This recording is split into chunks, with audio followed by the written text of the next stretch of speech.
Chris Rock suffers racist attack in a restaurant. Adam Sandler appears and turns the tables. The Manhattan skyline glittered under the weight of the winter night. Snowflakes drifted lazily through the air, settling along the wide sidewalks. Of the Upper West Side, Chris Rock pulled the collar of his black wool coat higher as he stepped out of a sleek black car. The bitter wind nipped at his face as he approached Benedetto's, an old-school Italian restaurant known for its hand-rolled pasta and storied clientele. Chris had been looking forward to this evening.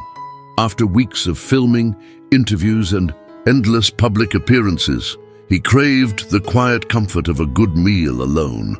Inside, the warmth embraced him immediately. The interior glowed with soft amber lights. Dark wood panels lined the walls, and the rich aroma of garlic and tomatoes hung in the air. Waiters in crisp white shirts weaved gracefully between crowded tables.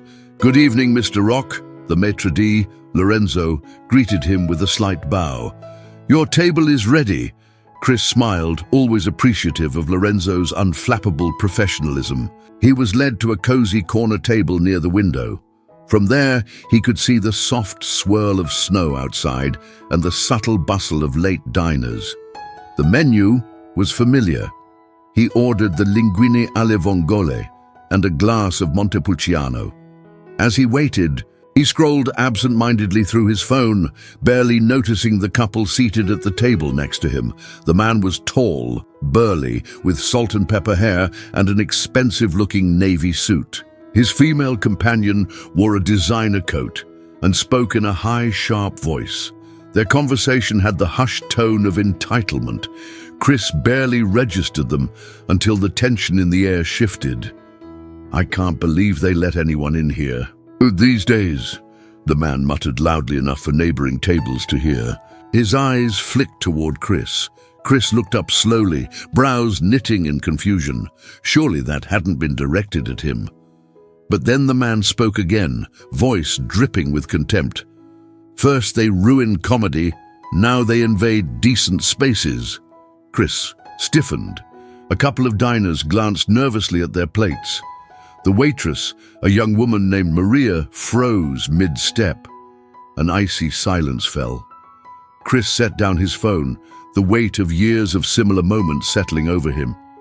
He had always been able to diffuse a room with humor, but this was different. The man's smug grin widened. "Hey, aren't you that loudmouth comic?" the man sneered. "Figures." Chris inhaled deeply.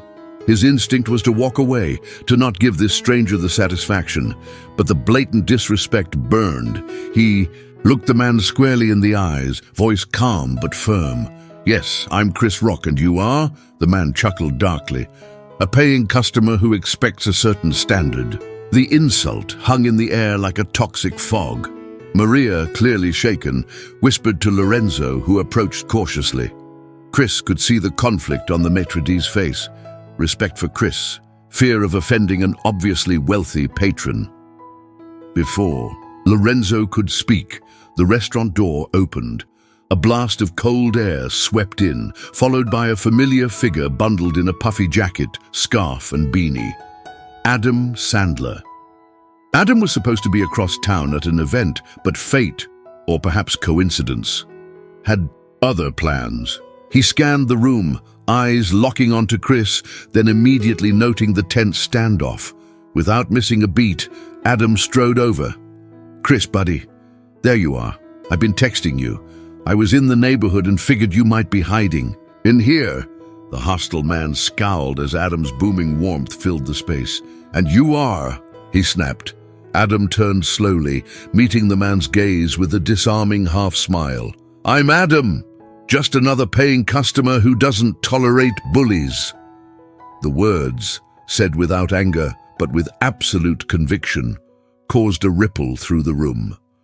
Maria exhaled shakily. Chris, still tense, gave Adam the smallest nod of appreciation. The man's expression darkened, but Adam stood firm. "We all just came here for pasta, man. Let the food speak louder than you." There was no immediate retaliation. The man shifted, In his seat, visibly irritated but suddenly aware of the growing attention, a few patrons nodded approvingly. Chris leaned back in his chair, his pulse slowly settling. Adam sat across from him casually, already waving to Maria to bring him whatever Chris is having. The worst of the moment had passed, but the weight of it lingered between them. Chris knew this wasn't over yet. The rich aroma of linguine and clams no longer held the same comfort. Chris stared at his untouched plate, his mind still replaying the confrontation. The chatter of the restaurant had slowly returned, but the underlying tension lingered like static in the air. Adam twirled a forkful of pasta with practiced ease, deliberately acting as if nothing had happened. His laid-back demeanor was a small act of rebellion in itself. He glanced up and caught Chris's eyes. "Don't let that guy ruin your night," Adam said quietly. Chris offered a half smile. "Easier said than done." Maria approached hesitantly, a carafe of water in her trembling hand. "Mr. Rock, Mr. Sandler, I'm so sorry," she whispered. "We should have stepped in sooner." Chris shook his head gently. "Not your fault, Maria. None of this is." Maria bit her lip and hurried off. Across the room, the man and his companion continued their meal with stiff, self-satisfied postures. The woman whispered something and laughed coldly. Adam noticed, but gave no reaction. Chris leaned forward. "You didn't have to step in, you know." Adam shrugged. "Yeah, I did. I wasn't going to let that stand." His expression hardened, losing the usual playfulness. "You've dealt with this crap your whole career. I've stood next to you on stages, in studios, at award shows. I know. Tonight it was my turn." Chris's throat tightened. For a moment, he had no words. Their conversation was interrupted by Lorenzo, who approached the table with deliberate composure. "Gentlemen," he began, voice low, "the management is aware of the situation. I assure you we do not tolerate discrimination in any form." Chris raised an eyebrow. "And yet he's still sitting over there." Lorenzo winced. "The man is George Whitfield. He's a partner at one of the city's most powerful law firms. If we remove him without cause, we risk a lawsuit. Bad press." Adam cut in, his tone soft but edged with steel. "So you're saying he can insult someone publicly, and you might get sued if you defend the person he insulted?" Lorenzo sighed heavily. "I understand how terrible this sounds. I'm truly sorry. If you prefer, we can move you to a private room." Chris sat back, contemplating. "No, we're staying right here." Adam nodded. "Yeah, we're not hiding." The two friends ate in silence for a while. The defiance felt good, but the gnawing frustration remained. Chris had fought this battle so many times, in so many subtle and overt ways. He wondered if anything ever truly changed. After dessert, as they sipped espresso, a small voice interrupted. "Mr. Rock, Mr. Sandler." They looked up to see a young black couple standing nervously by the table. The man was tall, wearing a simple grey pea coat. The woman had natural curls and wore a burgundy scarf. "I'm sorry to bother you," the man said, "but we saw what happened. We just wanted to say thank you. You didn't back down. You reminded us we don't have to either." Chris smiled, genuinely moved. Adam gave a playful wink. "Hey, we're comedians. We deal with hecklers." The woman's eyes glistened. "It was more than that." They shook hands, and the couple left. More patrons nodded subtly as they passed, silent acknowledgements of respect. Even some staff gave supportive glances. As Chris and Adam stood to leave, George Whitfield and his companion rose too. They exchanged an icy look with Chris. The woman sneered, but Whitfield remained stone-faced, not uttering another word. Outside, the cold hit them like a slap. They stood under the streetlights, breath visible in the frigid air. "Let me give you a ride," Adam offered. Chris shook his head. "Nah, I need to walk. Clear my head." Adam clasped Chris's shoulder. "Proud of you, man. Always have been." Chris gave a quiet chuckle. "Right back at you." They parted ways. Chris walked down Columbus Avenue, snow crunching under his boots. The night felt heavier, but there was also a strange sense of peace. He had faced it head on. They both had. And somewhere deep inside, Chris knew this wouldn't be the last time, but tonight would be remembered. The next morning, the biting cold of New York was unforgiving. Chris stood by his apartment window, sipping black coffee as the city below came alive. Yellow taxis honked impatiently, steam billowed from manholes, and bundled-up pedestrians hurried along. Normally, this view calmed him. Not today. His phone buzzed relentlessly on the kitchen counter. News outlets, friends, colleagues, and fans had caught wind of the previous night's events. Someone had recorded part of the exchange at Benedetto's and posted it online. Within hours, the video had gone viral. Chris hesitated, then tapped on a link. The grainy footage played. George Whitfield's sneering comments, the hush of the restaurant, Adam's arrival, and the defiant calm in both of their voices. It was surreal, seeing it from the outside. The caption read, "Chris Rock and Adam Sandler stand up to racism in NYC restaurant. A masterclass in dignity." He scrolled through the reactions. Thousands of comments poured in. Messages of support, anger, calls for accountability. A few negative voices accused Chris of overreacting, but they were drowned out by overwhelming solidarity. A call came through. "Adam." "Yo," Chris answered. "You see the news?" Adam's voice had the same mix of disbelief and amusement. "We're trending, buddy. Not for a Netflix movie this time." Chris let out a dry laugh. "Yeah, I saw. I didn't want this." "I know. Neither did I. But it happened." Chris paced his living room, hand running over his shaved head. "What happens now?" "Nothing changes if we don't talk," Adam replied. "You know how these stories fade. Let's do an interview. Together." Chris paused. "You serious?" "Dead serious. We tell it on our terms." Later that afternoon, the two friends sat under the bright studio lights of a popular morning show. The set was warm and colorful, designed to comfort viewers. The host, a well-respected journalist named Diane, welcomed them with a somber nod. "Chris, Adam, thank you for joining us. I know this isn't easy." Chris spoke first, voice steady. "No, it's not, but staying silent would be worse." Diane leaned forward. "Chris, can you walk us through what happened?" Chris recounted the events, carefully avoiding sensationalism. Adam added his perspective, emphasizing how normalized these small aggressions were for people of color. "I did what any friend should do," Adam said simply. "The real story here is about the everyday racism Black Americans still face, even in places of privilege." Diane nodded, visibly moved. "What do you hope comes from this?"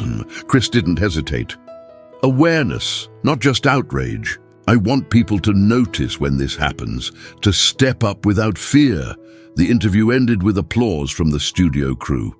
Backstage, Chris and Adam shared a quiet moment. "You did good," Adam said. "So did you," Chris replied. The following days brought an unexpected swell of public reaction. High-profile celebrities tweeted their support. Civil rights organizations reached out to Chris, offering thanks and partnership opportunities.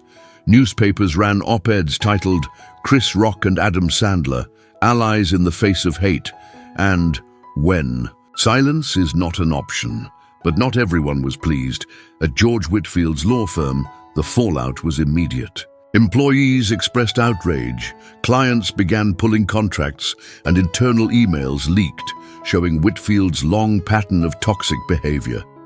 The firm suspended him, pending investigation. Chris received a call from an unknown number. He almost didn't answer, but curiosity won. "This is George Whitfield," the voice on the line said, flat and tense. Chris's muscles tightened. I owe you an apology," Whitfield continued. "I was drunk, angry. I lost control. I never meant for it to escalate." Chris let the silence hang before answering calmly. You meant every word you said, drunk or not. That's who you are. I'll step away from the firm, Whitfield said stiffly. It's the least I can do. Chris took a breath. That's not my decision. You've got to live with yourself. Goodbye. He hung up. For the first time in days, a heavy weight lifted from his chest. That night, Chris and Adam met again at a small, no-frills diner in Brooklyn. No cameras, no fans, just two old friends and greasy plates of pancakes. Adam raised his mug of coffee. To standing up, Chris tapped his cup against Adam's.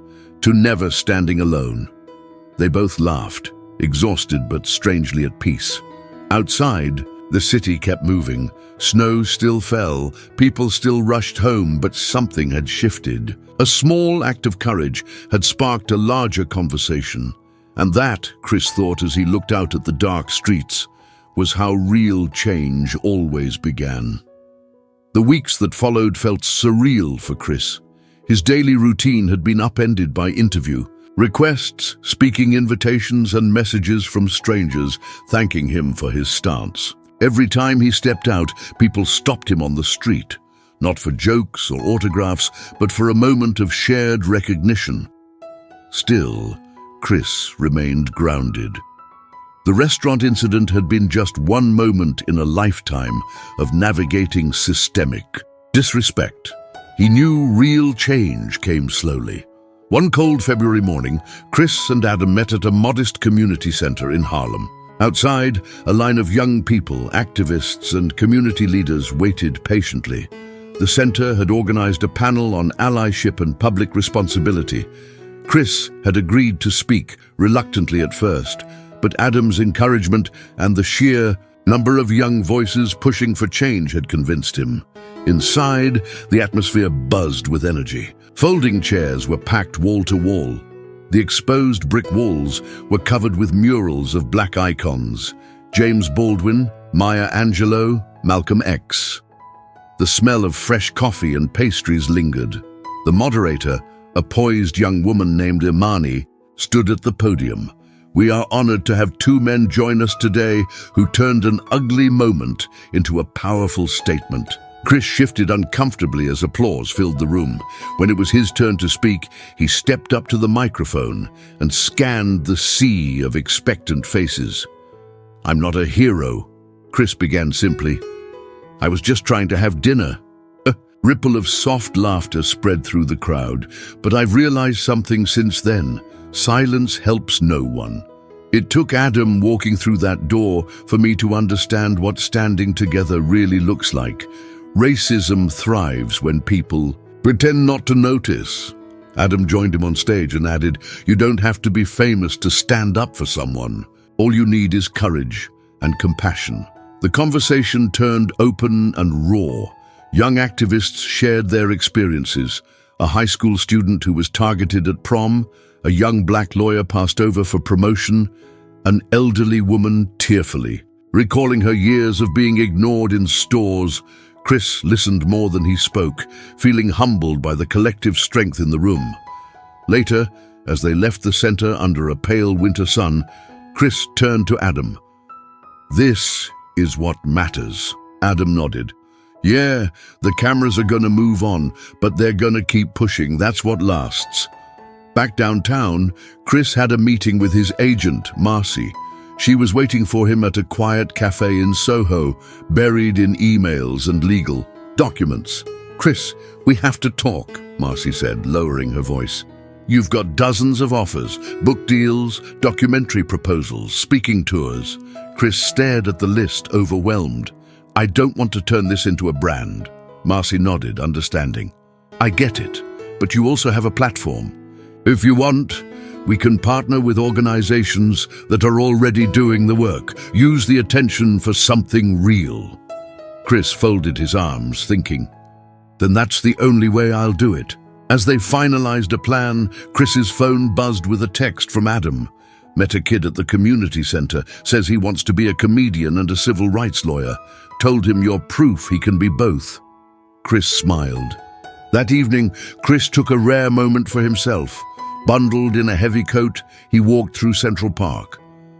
The snow crunched under his feet. The world felt quiet and wide. Near Bethesda Terrace, he stopped and sat on a bench.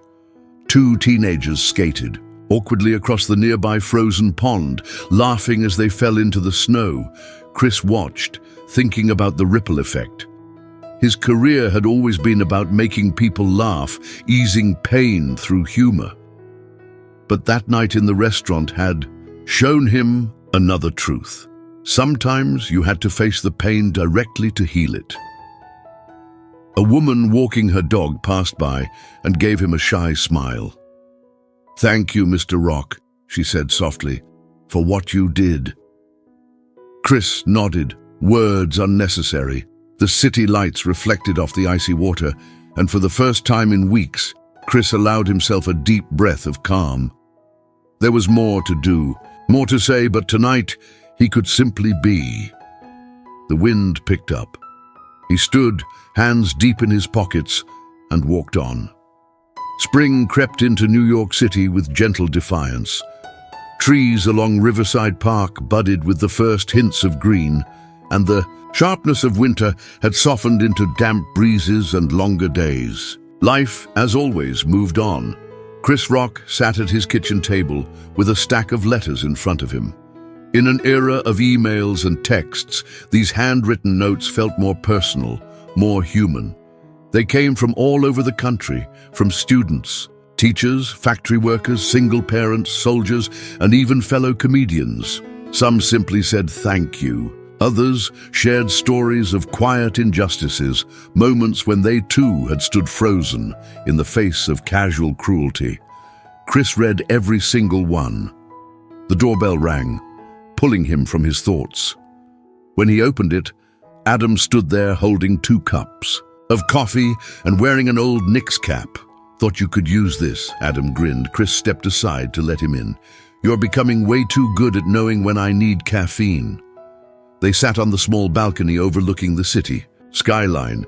For a while, neither spoke. The honk of taxis and distant construction created a familiar urban soundtrack. Finally, Adam broke the silence. "You hear the news?" Chris nodded. "Yeah. Whitfield resigned from his firm." Adam shook his head. "Took him long enough." Chris sighed. "At least it sends a message." They both knew it wouldn't change everything. Racism, discrimination, ignorance, none of it disappeared with a single act or even a public reckoning. But there was something undeniable about the conversations sparked by that night at Benedetto's. Chris turned the letter in his hand. "I've been thinking about using the money from the speaking engagements and book royalties, starting a foundation. Scholarships for underrepresented kids, outreach programs in schools, something lasting." Adam's face lit up. "Now that's what I'm talking about." Chris smiled faintly. "I just don't want to be remembered for one viral video." "You won't," Adam said seriously. "You'll be remembered for never backing down, for giving people permission to stand up too." The weight of those words settled warmly on Chris. For the first time in weeks, the burden felt shared. Months passed. The foundation launched under the name the Stand Together Initiative, drawing attention from celebrities and community leaders alike. The first event, held at a public high school in Brooklyn, drew hundreds of students. Chris stood on stage as young scholars, activists, and artists shared their dreams and fears. Watching them, Chris knew this was what truly mattered. After the event, Chris and Adam walked to a quiet diner, a now familiar tradition. They laughed over greasy burgers and thick milkshakes. Adam leaned back in the booth and said, "You know, for a guy who just wanted a quiet pasta dinner, you sure stirred up the world." Chris chuckled, shaking his head. "I didn't stir up the world, man. The world was already stirred. I just happened to be at the table when it boiled over." They sat in comfortable silence, 2 friends who had weathered both comedy tours and public storms together.